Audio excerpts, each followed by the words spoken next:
स्वागत करके दिखाओ।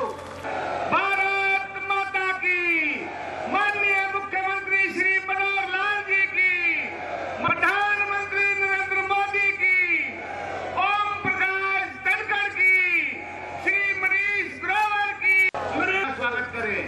हमारे आदरणीय मेयर मनमोहन गोयल जी, उनसे ये काम जो कि पार्लियामेंट्री बोर्ड का है, हमने अपनी ओर से सब 10 की 10 सीटों के नाम पहुँचाने से पहुँचा दिए हैं। कई जगह पर सिंगल नाम थे, कई जगह पर कई नाम थे।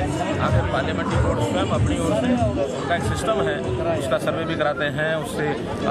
बल्कि मुझे तो कई बार अच्छा लगता है कि आप जैसे मीडिया के लोगों से भी वो जानकारियाँ लेते हैं, तो जो फीडबैक उनको मिलता है उस हिसाब से निर्णय करके कोई ना कोई वो करते हैं। और मुझे लगता है 2 सीटों की भी जो चर्चा करके जल्दी उसकी घोषणा हो सकती है। आपने कांग्रेस पे अभी घोषणा पत्र पे भी कटाक्ष किया है, खासकर भूपेंद्र सिंह हुड्डा।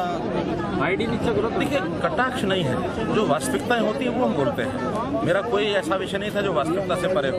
मैंने इतना ही कहा था कि ये भ्रष्टाचार के कारण से जो इन्होंने कमाया वो तो कमाया, जिसको स्वीकार कर रहे हैं उसके बारे में तो बताया वो कहाँ से आया कहाँ से नहीं आया। बल्कि उसका उन्होंने उत्तर दिया बाद में। उन्होंने कहा कि हाँ, इनको क्या पता, इनको तो शादी हुई नहीं, मेरे बेटी की 2010 में शादी हुई थी, इसलिए स्त्री धन जो होता है वो साथ लेके आई थी। हमारा कहना है कि स्त्री धन भी साथ लेकर के आई होगी तो भी पता तो लगे कि वो कितना लाई कितना नहीं लाई।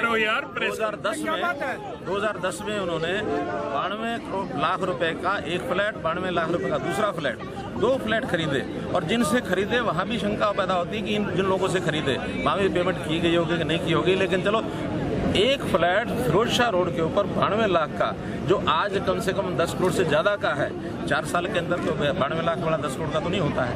इसलिए ये सारे प्रश्न चिन्ह उनके ऊपर खड़े होते हैं। 2004 में भूपेंद्र सिंह हुड्डा ने कहा कि मेरे पास 900 ग्राम सोना था। 2014 में 5 किलो सोना आ गया। 5-5 किलो सोना, आखिर उनकी तो कोई शादी नहीं होनी थी, बेटे की शादी होनी तो बेटे के घर में जाता, उनके पास क्यों पड़ा हुआ है 5-5 किलो का सोना? कहीं तो आया ही होगा, कुछ तो किया ही होगा ना। तो इस प्रकार के ये सारे सोर्सेज सबको अपने बताने पड़ते हैं। मैंने इतना ही कहा है, वो बताएंगे ठीक है, पब्लिकली नहीं बताएंगे तो उनकी मर्जी, उन्होंने एफिडेविट दे रखा। जांच करवाएंगे सरकार? नहीं, हम नहीं जांच कराएंगे। मुख्यमंत्री जी, आज कार्यकर्ताओं में भिड़ंत हुई है आपसे आने से पहले, क्या टिकटों के लिए संघर्ष था? नहीं, कोई भिड़ंत नहीं हुई। मेरी आते मैंने जानकारी मिली, बल्कि हमारे दोनों साथी, जिनका आप शायद सोचे बैठे होंगे उनका नाम, बलराज कुंडू और हमारे शमशेर सिंह खगड़ा, ये दोनों तो मामा भांजा, इस नाते से एक नया रिश्ता इन्होंने बना लिया अपना। और किसी प्रकार का सर, 2 लोकसभा खास हैं, राजनीति का गढ़ भी मानी जाती है रोहतक में ऐसा, और हिसार सीट, क्या लगता है कि विशेष मंथन चल रहा है रोहतक और हिसार के लिए?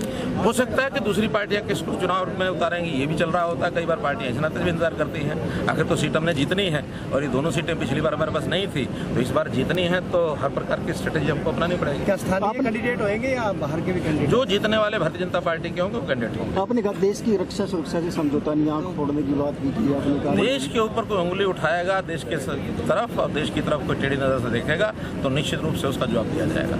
सहारा हरियाणा के लिए रोहतक से विकास सोलन की रिपोर्ट।